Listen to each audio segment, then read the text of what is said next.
Hi viewers, ಇವತ್ತಿನ recipe ಕಡಲೆ ಉಪ್ಪಿನಕಾಯಿ ಹೇಗೆ ಮಾಡೋದು ಅಂತ ತೋರಿಸ್ತಾ ಇದ್ದೀನಿ. ಮಳೆಗಾಲದಲ್ಲಿ ಸಿಕ್ಕುವಂಥ ಬಿದಿರು ಕಡಲೆ ಇದು. ಬಿದಿರು ಮಳೆಗಳು ಬಿಡುವಂಥ ಎಳೆ ಬಿದಿರಿನ ಕಟ್ ಮಾಡಿ ನೀರಲ್ಲಿ ನೆನೆಸಿ ಸ್ವಲ್ಪ ನೀರಿನ ಅಂಶ ಎಲ್ಲ ಆರೋ ಥರ ಕಾಟನ್ ಬಟ್ಟೆ ಮೇಲೆ ಹಾಕಿ ಈ ಥರ ರೆಡಿ ಮಾಡ್ಕೊಳ್ಬೇಕು. ಒಂದು ಟಪ್ಪರ್ ವೇರ್ ಬಾಕ್ಸ್ಗೆ ಉಪ್ಪು, ಕಲ್ಲುಪ್ಪು ಹಾಕ್ತಾಯಿದ್ದೀನಿ. ಉಪ್ಪು ಹಾಕಿದ್ಮೇಲೆ ಕಡಲೆನ ಒಂದೆರಡು ದಿನದ ಕಾಲ ನೀರು ನೆನೆಸಿಟ್ಟು ಆಮೇಲೆ ನೀರಂಶ ಎಲ್ಲ ತೆಗೆದಿದ್ದೀನಿ. ಕಾಟನ್ ಬಟ್ಟೆ ಮೇಲೆ ಹಾಕಿ ಮತ್ತೆ ಒಂದು ರೌಂಡು ಉಪ್ಪು ಹಾಕ್ತಾಯಿದ್ದೀನಿ.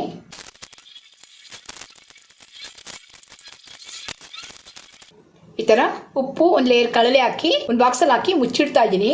ಒಂದೆರಡು ದಿನಗಳ ಕಾಲ ಉಪ್ಪಲ್ಲಿ ನೆನಿಬೇಕು ಕಡಲೆ.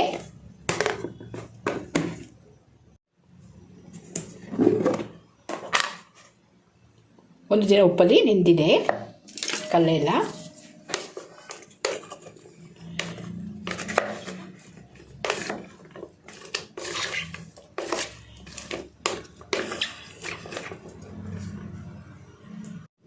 ಈ ಕಡಲೆ ಉಪ್ಪಿನಕಾಯಿಗೆ ನಾನು ಮಸಾಲೆಗೆ ಮೆಣಸಿನ್ಕಾಯಿ, ಸಾಸಿವೆ, ಮೆಂತ್ಯ ಮತ್ತು ಮೆಣಸಿನ್ಕಾಯಿನ ಹುರಿದು ರುಬ್ಬಾಕ್ತಾ ಇದ್ದೀನಿ. ಹೀಗೆ ನುಣ್ಣಗೆ ಪುಡಿ ಮಾಡ್ಕೊಂಡಿದ್ದೀನಿ. ಈಗ ಒಗ್ಗರಣೆಗೆ ಎಣ್ಣೆ ಸ್ವಲ್ಪ ಜಾಸ್ತಿನೇ ಹಾಕ್ಕೊಳ್ಬೇಕಾಗುತ್ತೆ. ಸಾಸಿವೆ ಸಿಡಿದಿದೆ. ಮೆಣಸಿನ್ಕಾಯಿ ಮತ್ತು ಕರಿಬೇವು ಹಾಕ್ತಾಯಿದ್ದೀನಿ. ಈಗ ಪುಡಿ ಮಾಡಿರೋಂಥ ಮೆಣಸಿನ್ಕಾಯಿ, ಮೆಂತ್ಯ ಮತ್ತು ಸಾಸಿವೆ ಪುಡಿ ಹಾಕ್ತಾಯಿದ್ದೀನಿ.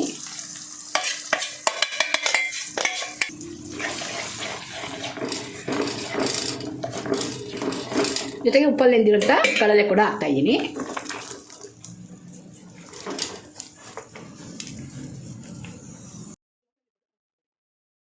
ಒಂದು 2 ರಿಂದ 3 ನಿಮಿಷದ ಕಾಲ ಲೋ ಫ್ಲೇಮಲ್ಲಿ ಇಟ್ಕೊಂಡು ಕುದಿಸ್ಕೊಳ್ಬೇಕು.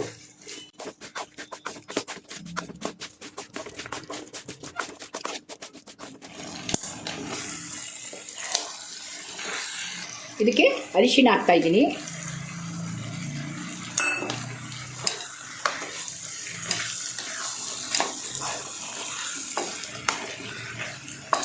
ಲೋ ಫ್ಲೇಮಲ್ಲಿ ಇಟ್ಕೊಂಡು ಒಂದು 2 ರಿಂದ 3 ನಿಮಿಷದ ಕಾಲ ಕುದಿಸ್ಕೊಳ್ಬೇಕು.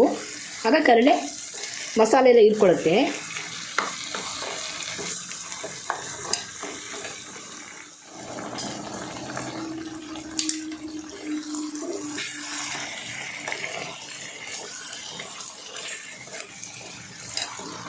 ಒಂದು 2 ರಿಂದ 3 ನಿಮಿಷದ ಕಾಲ ಕಡಲೆ ಮಸಾಲೆಯಲ್ಲಿ ಬೆಂದಿದೆ. ಈಗ ಸ್ಟವ್ ಆಫ್ ಮಾಡಿ ಒಂದು 4 ರಿಂದ 5 ನಿಂಬೆ ಹಾಕ್ತಾಯಿದ್ದೀನಿ. ನಿಂಬೆ ರಸ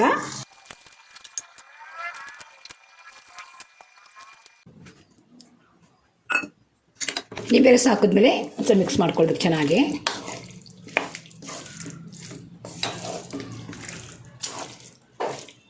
ನಾವು ಹೊರಗಡೆನೇ 1 ತಿಂಗಳು 2 ತಿಂಗಳವರೆಗೂ ಇಟ್ಕೊಳ್ಬೋದು, ಕೆಟ್ಟೋಗಲ್ಲ. ಫ್ರಿಜ್ಜಲ್ಲಿ ಇಟ್ಕೊಂಡ್ರೆ 6 ತಿಂಗಳಿಂದ 1 ವರ್ಷದವರೆಗೂ ಇಟ್ಕೊಳ್ಬೋದು. ತುಂಬ ರುಚಿಕರವಾಗಿರುತ್ತೆ ಈ ಕಡಲೆ ಉಪ್ಪಿನಕಾಯಿ. ವಿಡಿಯೋ ಇಷ್ಟ ಆದರೆ ವಿಡಿಯೋ ಲೈಕ್ ಮಾಡಿ, ಶೇರ್ ಮಾಡಿ, ನಮ್ಮ ಚಾನಲ್ನ ಸಬ್ಸ್ಕ್ರೈಬ್ ಮಾಡ್ಕೊಳ್ಳಿ. Thanks for watching.